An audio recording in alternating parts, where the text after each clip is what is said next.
देखिए, विस्थापन आज पूरे राज्य की समस्या है। आप देख सकते हैं, सुबह ही पटिया धनबाद से आए, वहाँ भी महिलाओं के साथ लाठीचार्ज किया गया।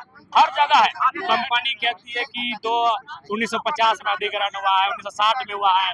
उनके पास अधिग्रहण का रिकॉर्ड है, लेकिन जब जनता ये सवाल पूछती है कि जब आपने अधिग्रहण किया है तो नियोजन कब दिया है, मुआवजा कब दिया है, कितना दिया है, इसका रिकॉर्ड उनके पास नहीं है।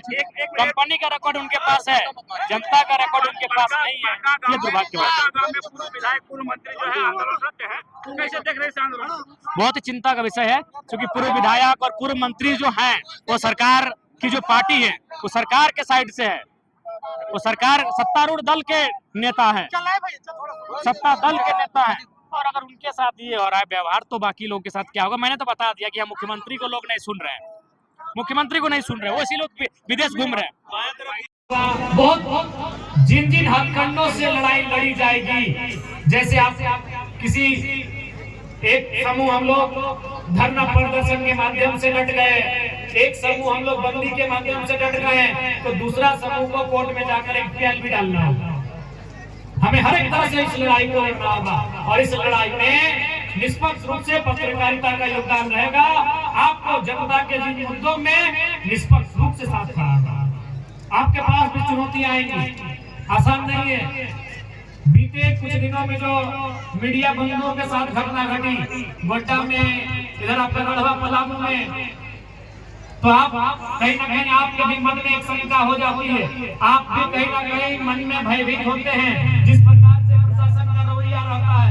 इसलिए आपके लिए भी चुनौती रहेगा, इस परिप्रेक्ष्य में आपके लिए भी चुनौती रहेगा।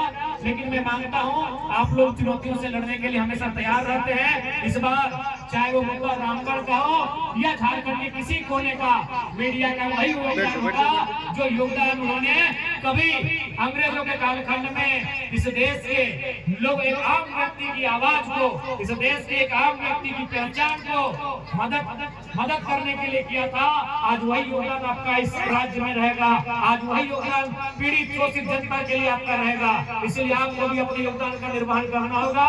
बाकी विधायिका का हम होने के नाते मैंने हमेशा प्रयास किया है जनता के मुद्दों को सीधा विधानसभा के पटल पर टू द पॉइंट रखा जाए, और मैंने बिना किसी लोग लपाट के, बिना किसी इधर उधर की बात किए, बिना किसी ऐसे वैसे विषयों पर बात किए, मैंने हमेशा मुद्दों को विधानसभा पे लाके रखा है। इसलिए मैं आपसे भी अनुरोध करूंगा, जितने भी मीडिया के साथी हैं, मीडिया के बंधु हैं, आप देख सकते हैं इसी वातावरण में आप भी जीते हैं, इसी आबो हवा में आप भी रहते हैं। आप देखिए आज क्या है प्रदूषण का हाल, आज ये कंपनियों की क्या है मनमानी, आप देखिए चारों तरफ क्या परिस्थितियां हैं, रहने के योग्य नहीं है ये क्षेत्र। इसलिए इसी समाज में आप भी रहते हैं। हम चाहते हैं कि आप कलम की लड़ाई में आप अपना योगदान देंगे जनता जनार्दन को, और बाकी जो पढ़े लिखे नौजवान हैं वह न्यायालय में अपनी याचिका को दायर करेंगे, और बाकी जो आंदोलनकारी हैं अब नए स्तर से आज के बाद, इस सभा के बाद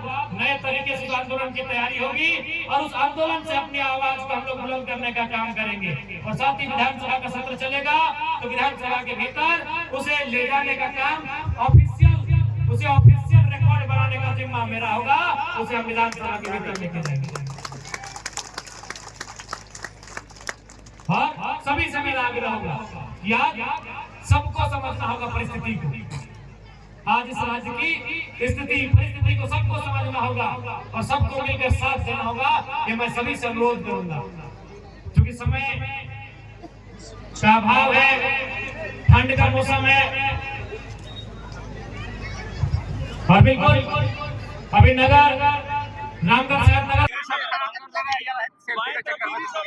सब तो खराब कर देता है।